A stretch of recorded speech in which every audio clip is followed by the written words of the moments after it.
Whoa, the new update has actually just dropped. Yeah, let's get this.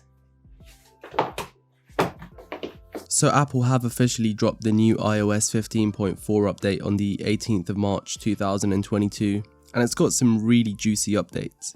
Hi, my name is Ryan, and today we are going to be talking about the latest updates that have come with the iOS 15.4. So let's get into the video and explore what the new iOS 15.4 can do. The first big feature we have is Face ID with a mask.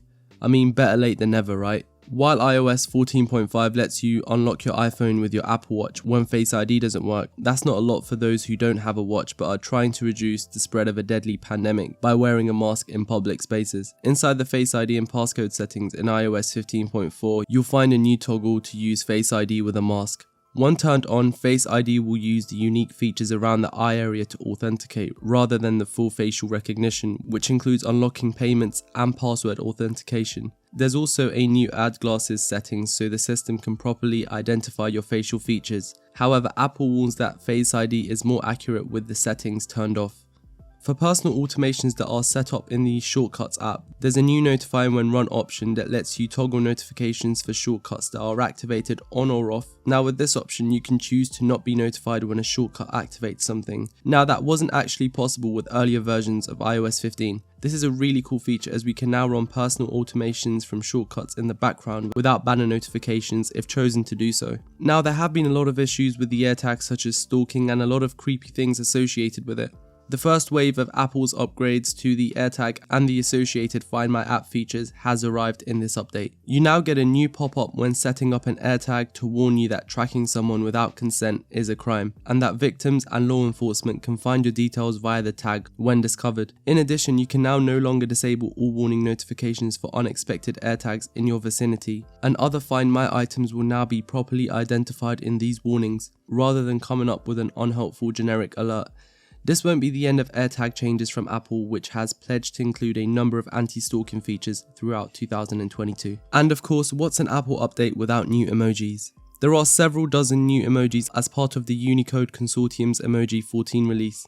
They include melting face, saluting face, biting lip, jar, beans, x-ray, bubbles, and much more. Another cool feature is the Apple Cards widget, which now lets you see your balance, spending power, and spending activity if you have Apple's credit card. Unfortunately, I cannot take advantage of this feature because I cannot apply for this card as it is currently not available in England. Apple has added a small measure of security now. When you double click the side button, an authentication screen appears requiring either Face ID or passcode verification before your credit cards and passes appear. And yes, if you've set up your iPhone to allow Face ID to work with face masks, you can get past the authentication screen just as easily. That's not the only change coming to Apple's digital wallet with iOS 15.4. The new version of Apple software will introduce Tap to Pay, which will allow anyone with an iPhone to accept contactless payments directly on their device. The switch is seen as a way for small business operators to accept mobile payments without the need for any new hardware other than an iPhone. Icloud Keychain users can now store passwords on their iPhone, keeping them on the keychain for easy logins. That's not new in iOS 15.4, but a notes field is. Head to the password section of the settings app and you can type in notes about important passwords. This will be very handy because those notes are also searchable within the password section, and sometimes it's easier to type in the name of what you're using the password for, rather than remembering the name of the app or website you want to log into.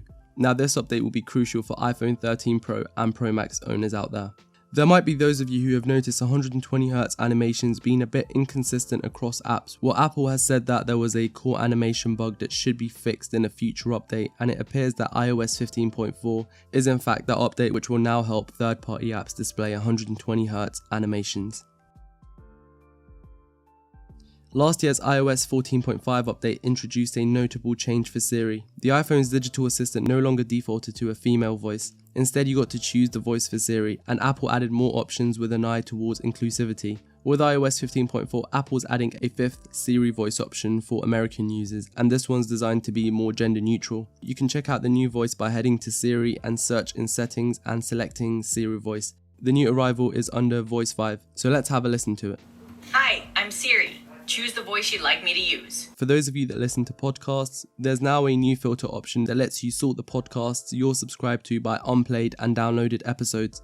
And lastly, for those of you who have an iPad and a Mac, you should definitely update to iPadOS 15.4 and macOS 12.3 to take advantage of Apple's universal control feature. Again, like the other major features with this update, there's a lot of explanation behind it, but I will put together a full video going through everything that you need to know. But in a nutshell, this feature lets you use a single cursor and keyboard to control the iPads and Macs that are signed into your iCloud account. Now, this was a video highlighting everything you need to know that comes with the new iOS 15.4 update, and I hope this will help you clarify and take advantage of the new features. Be sure to subscribe to the channel where I'll be reviewing the new iOS products that were launched on the 8th of March at the Peak Performance event. So stay tuned for those videos that will be coming out later this week. And we have come to the end of the video, and I'll catch you guys on the next one. Take care.